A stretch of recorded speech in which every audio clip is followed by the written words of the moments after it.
오늘의 말씀은 전도서 2장 18절부터 26절까지 말씀입니다. 내가 해 아래에서 내가 한 모든 수고를 미워하였노니 이는 내 뒤를 이을 이에게 남겨주게 됨이라. 그 사람이 지혜자일지 우매자일지야 누가 알랴마는 내가 해 아래에서 내 지혜를 다하여 수고한 모든 결과를 그가 다 관리하리니 이것도 헛되도다. 이러므로 내가 해 아래에서 한 모든 수고에 대하여 내가 내 마음에 실망하였도다. 어떤 사람은 그 지혜와 지식과 재주를 다하여 수고하였어도 그가 얻은 것을 수고하지 아니한 자에게 그의 몫으로 넘겨주리니 이것도 헛된 것이며 큰 악이로다. 사람이 해 아래에서 행하는 모든 수고와 마음에 애쓰는 것이 무슨 소득이 있으랴. 일평생에 근심하며 수고하는 것이 슬픈 뿐이라 그의 마음이 밤에도 쉬지 못하나니 이것도 헛되도다. 사람이 먹고 마시며 수고하는 것보다 그의 마음을 더 기쁘게 하는 것은 없나니 내가 이것도 본즉 하나님의 손에서 나오는 것이로다. 먹고 즐기는 일을 누가 나보다 더해 보았으랴.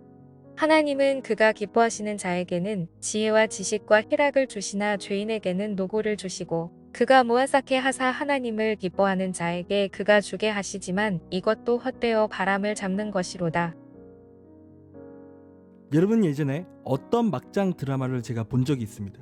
그런데 이 드라마에서 제가 충격적인 장면을 하나 본 적이 있는데, 그 장면은 어떤 장면이냐면 어떤 아들이 한 명 있었어요. 그런데 이 아들은 얼굴도 잘생기고 키도 크고 정말 남부러울 게 없는 아들이었어요. 게다가 공부까지 잘하는 아들이었죠. 그래서 이 아들이 서울대를 가기 위해서 정말 열심히 공부를 한 거예요. 정말 쉴 틈 없이 밤낮으로 공부를 했죠. 그리고 그 드라마에서는 마침내 이 아들이 열심히 공부해서 원하는 서울대학교에 입학을 하게 된 거예요. 그래서 온 집안과 온 동네가 이 아들과 이 부모님에게 축하해주기 시작한 거죠. 그러면서 이웃들과 함께 파티를 연 거예요. 그리고 파티에 온 이웃 주민들은 어떻게 하면 자기 자식들도 서울대학교를 보낼 수 있는지 이 아들의 엄마에게 온갖 아부를 떨며 그 팁을 들으려 하는 거예요. 그리고 이 아들의 엄마는 이러한 상황을 즐기며 기뻐하는 거예요. 한마디로 아들의 대학 입학이 자신의 영광이 된 거죠. 여러분, 그런데 시간이 조금 흘러 기쁨만 가득했던 이 집의 분위기가 반전이 되어 슬픔이 찾아오기 시작한 거예요. 그리고 그 슬픔은 무엇이냐면 그 똑똑하고 잘난 아들이 서울대학교 입학 합격증을 받아온 이 아들이 입학을 앞두고 갑자기 사라지는 거였어요. 그러니까 이제 대학교에 들어가기만 하면 되는데 아들이 잠적을 하게 된 거죠. 그러자 난리가 난 거예요. 어떻게 이런 일이 일어났나 하면서 엄마가 난리가 난 거죠.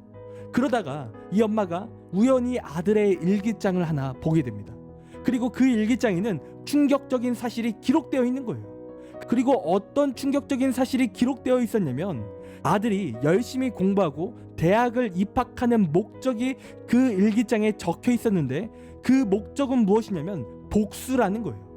그러니까 이 부모님들은 가문 대대로 3대째 서울대 출신의 의사를 꿈꾸며 이 아들에게 그 꿈을 강요한 겁니다. 그러면서 이 아들이 100점이 아니면 실패인 것처럼 그렇게 가리킨 거죠. 그래서 이 아들이 어린 시절부터 그러한 스트레스가 쌓이고 자신의 인생에 답답함과 분노가 차기 시작한 거예요. 자신이 힘들어도 마음이 외로워도 오로지 공부만을 강요하는 이 집에서 떠나고 싶은 거예요. 부모님을 떠나고 싶은 거죠. 그래서 내가 입학 통지서만 던져주고 잠적을 하리라, 그것이 내 복수다, 이렇게 여긴 거죠. 평생을 함께한 부모님의 관계를 끊어버리겠다라는 거예요. 원하는 대학에 입학 통지서를 주고 사라지겠다라는 거예요. 관계를 끊겠다라는 거죠. 여러분, 그리고 이 엄마가 이러한 일기장을 보고 충격을 받습니다. 그리고 아무리 아들을 찾아가서 설득도 다 해보지만 아들은 이전과는 달리 매정하게 자신을 대하는 거예요. 자신이 하고 싶은 대로 살려는 거죠. 그리고 이 엄마는 이러한 상황이 크나큰 고통으로 여기게 된 거예요. 그러니까 엄마에게 큰 상심과 큰 고통이 안겨주게 되었는데 이 아들이 생각한 대로 복수가 성공적으로 이루어진 거죠. 그리고 어떠한 일이 발생하게 되었냐면 엄마가 이러한 고통 가운데 더 이상 견딜 수 없게 되자 이 엄마는 극단적인 자살을 선택하게 된 거예요. 여러분, 그러면서 온 집안이 풍지박산이 나버리기 시작하는 겁니다. 여러분, 그런데 이 드라마를 보면 입시 코디네이터라고 해서 어떤 선생님이 나오는데 그 선생님이 이 아들에게 속삭이는 거예요. 계속해서 속삭이는 거죠. 부모님에게 복수를 하라고. 최고의 복수는 네가 원하는 대학에 가서 그 부모님이 원하는 기쁨을 주고 그 행복의 순간에 그것을 못 가지게 산산조각을 내는 것이 최고의 복수다라고 그렇게 가르쳐 주는 거예요. 여러분, 한마디로 합격증을 주고 사라지는 이러한 시나리오를 이 선생님이 계획해 준 거죠. 그러니까 이 코디네이터가 이 아들의 공부의 목적과 방향성을 잡아줬는데 그 목적과 방향성을 복수로 잡아줬다라는 거예요. 복수를 위해서 열심히 공부하라는 거예요.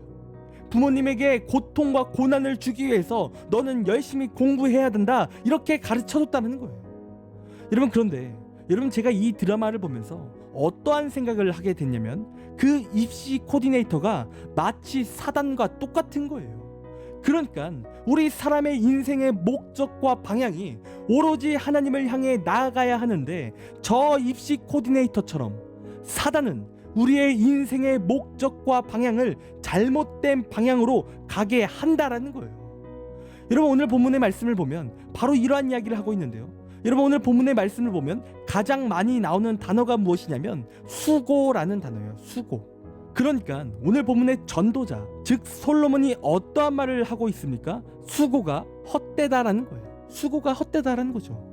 여러분, 그렇다면 그 수고가 왜 헛됩니까? 19절 말씀을 보니까 이 수고로서 읽었던 것들을 물려줘야 한다라는 거예요. 자신이 수고해서 얻은 것들을 자식들에게 물려줘야 된다는 거죠. 그리고 이 뜻은 자신이 열심히 수고하며 얻었던 것들은 다 결국엔 자신이 영원히 누리지 못하는 것들이라고 그렇게 말하고 있는 거예요. 여러분, 그리고 20절 말씀을 보면 그 물려받은 자들이 우매한 자들일 수도 있고 또 지혜자일 수도 있다라고 하고 있어요.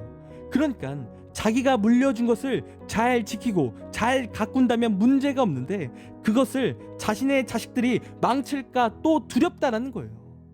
여러분, 사실 솔로몬은요, 이스라엘을 당대의 최고라고 말할 수 있을 만큼 강한 나라로 만들어 놨습니다.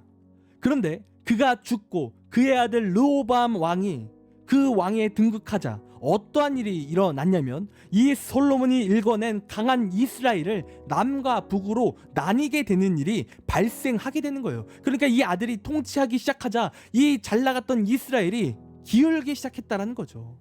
그러니까 솔로몬이 수고해서 얻은 결과들을 지금 허투루 만들어 버린 거예요. 여러분, 이렇듯 우리가 열심히 수고해서 얻은 것들이 다 사라진다면 이것보다 허무한 일이 없을 거예요. 그리고 사람이 이렇게 자신의 열심의 수고를 통해 얻은 결과들이 사라질 때 사람이 허무한 이유가 무엇인지 아십니까? 모든 수고의 목적과 방향성이 잘못된 곳에 있기 때문에 사람의 수고에는 이러한 허무만이 찾아온다라는 거예요. 그러니까 앞서 말씀드린 그 드라마의 코디네이터가 공부의 목적과 방향성을 잘못 가르쳐 준 것처럼 사단은 우리의 수고의 목적과 방향성을 계속해서 잘못된 방향으로 가르쳐 준다는 거예요.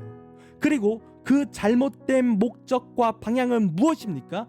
물질적이라는 거예요.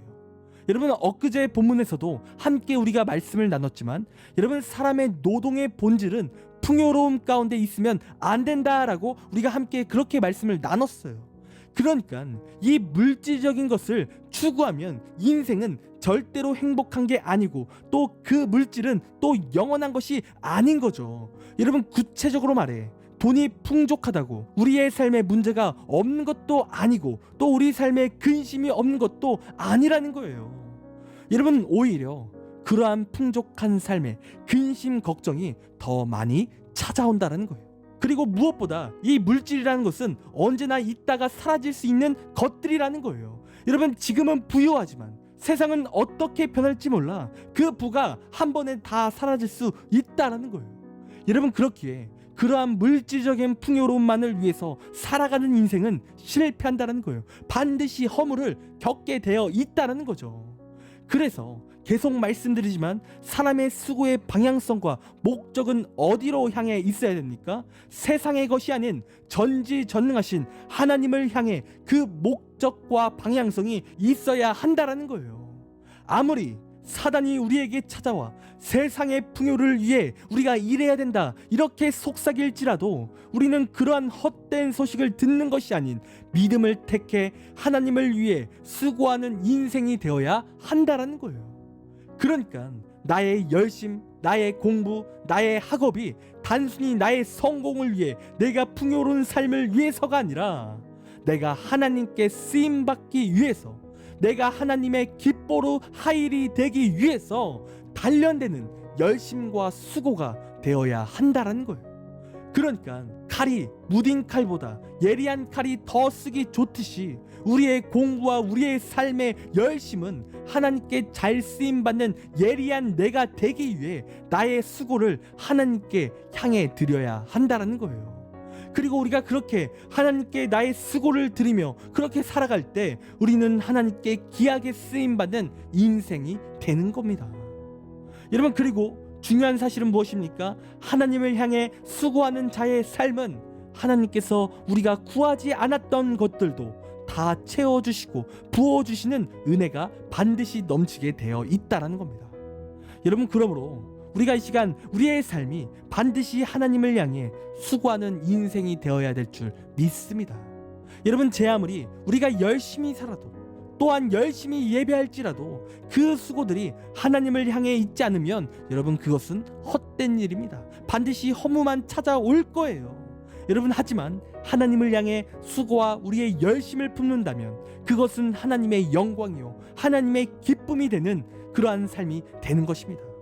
여러분, 그런 이 시간 우리의 잘못된 수고와 열심이 있었다면 이 시간 내려놓고 온전히 하나님께 쓰임받기 위해 열심히 공부로 수고하고 열심히 나의 일로 수고하는 귀한 우리의 인생이 되길 간절히 원합니다.